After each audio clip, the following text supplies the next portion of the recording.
بسم اللہ الرحمن الرحیم۔ حضرت امام علی علیہ السلام ارشاد فرماتے ہیں، ان لوگوں میں شمار نہ ہونا جو عمل کے بغیر ثواب آخرت کی امید رکھتے ہیں، امیدوں کو طول دے کر توبہ کو تاخیر میں ڈال دیتے ہیں، صالحین سے محبت تو رکھتے ہیں مگر ان کے عمل کے مطابق عمل نہیں کرتے، گناہ گاروں سے دشمنی رکھتے ہیں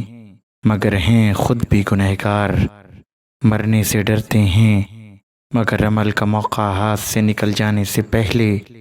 اقدام عمل نہیں کرتے، دوسروں کو ذرا ذرا سے گناہ کی سزا سے ڈراتے ہیں اور خود اپنے عمل سے بھی زیادہ جزا کی امید رکھتے ہیں، جو کچھ فانی ہے اس پر جان لڑاتے ہیں مگر جو باقی ہے اس سے جی چراتے ہیں، نفع کو نقصان اور نقصان کو نفع سمجھتے ہیں۔